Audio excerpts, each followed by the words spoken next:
11h30, 13h, Christine Kelly sur Europe 1. Et on est là.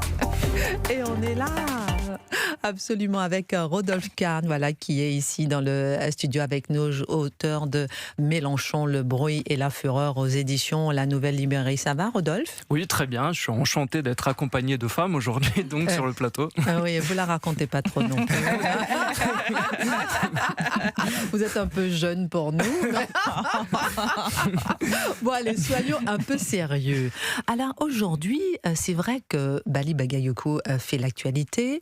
On a vu qu'il a rassemblé plus de 6000 personnes environ, en tout cas devant à la mairie de Saint-Denis ce week-end. Et puis on a vu que le lendemain, il a été interrogé, notamment par Anne-Sophie Lapix sur M6, qui l'a présenté. Il a dit que voilà, plusieurs personnes le voient un peu comme Barack Obama, voilà, à la française. Carrément. Question, carrément.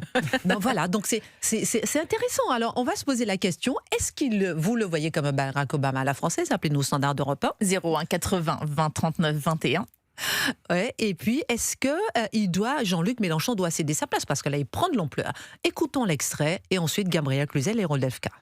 Dans le cadre national, en tout cas, moi, je prendrai à l'échelle de la ville de Saint-Denis-et-Pierrefitte l'ensemble de mes responsabilités. Je suis consacré essentiellement à répondre aux préoccupations de mes habitants. Et si la réponse à ces préoccupations peut permettre d'impulser en fait une dynamique nationale, avec plaisir.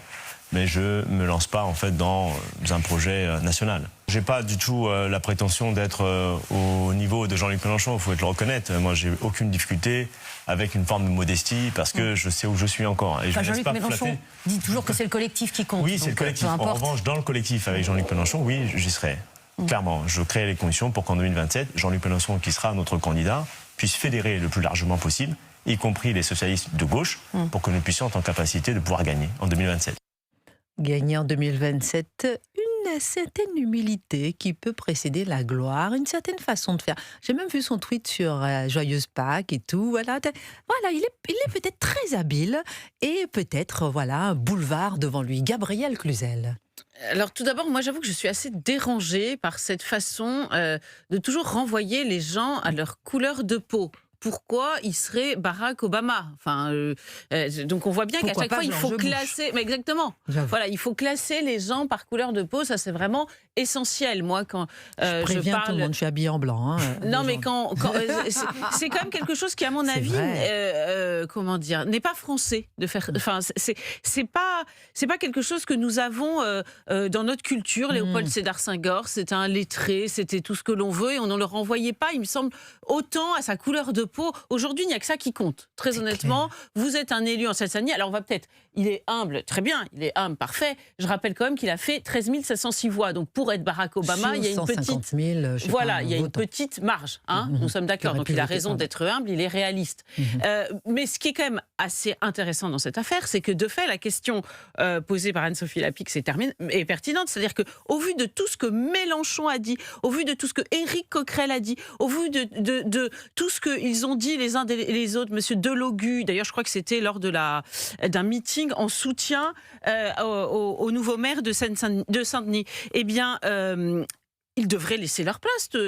Tous autant qu'ils sont Jean-Luc Mélenchon devraient dire moi, honnêtement, je ne suis pas légitime pour représenter la Nouvelle-France. Vous voyez, dans leur logique. Et donc, je vais laisser la place à quelqu'un qui est plus adapté. Je suis leur logique. C'est pas nécessairement mon avis, parce qu'encore une fois, moi, je suis contre ce rangement par couleur de peau en matière politique, mais ça paraît très cohérent. Et on se rappelle que Rima Hassan avait dit à Mathilde Panot, lors du porte-parole est révolu. Ali Diora avait dit à Raquel Garrido, non mais bon, peu ou prou la même chose. Donc si vous voulez, ça paraîtrait tout à fait logique. Alors, lui, pour le moment, ne le souhaite pas, mais néanmoins, je trouverais assez pertinent de poser la question à Jean-Luc Mélenchon avant 2027. Très intéressant. Rodolphe Kahn, est-ce que vous permettez que je prenne Anne-Laure d'abord au téléphone? Et j'attends votre analyse, puisque vous avez analysé tout le parcours et la personnalité de Jean-Luc Mélenchon. D'abord, Anne-Laure, vous nous appelez de Toulouse, et vous pensez qu'il ne cédera jamais la place, Jean-Luc Mélenchon? Oui, bonjour Christine, bonjour à Gabriel, que j'ai entendu. Voilà. De Toulouse, avec un magnifique soleil et une très belle journée. Moi voilà. aussi, à Paris, il fait très beau. C'est beau partout aujourd'hui. C'est moins rare qu'à Toulouse. C'est bien. C'est plus rare. Alors moi, Oui. Voilà, j'ai suivi avec beaucoup d'intérêt, bien sûr, les élections municipales. Et ce monsieur, je ne connaissais pas du tout, je pense qu'on était beaucoup à ne pas le connaître. Et en fait, quand vous voyez son parcours, eh bien, il a quand même, il est diplômé. On dit qu'il a été entraîneur de basket, mais il a été également un cadre je crois qu'à la RATP. Donc, c'est quand même quelqu'un qui est intelligent. Hein. Et moi, j'ai avant-hier, pas plus tard qu'avant-hier, sur les réseaux, je me suis dit où Mélenchon devrait se méfier. Il risque de se faire déborder par sa base. Vous êtes fait, vous avez fait cette remarque. Oui, exactement, parce que on le voit sur les plateaux, il s'exprime très bien.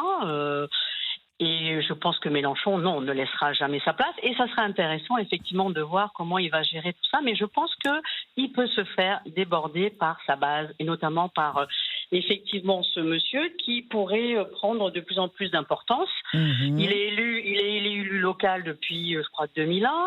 Donc, il connaît la politique.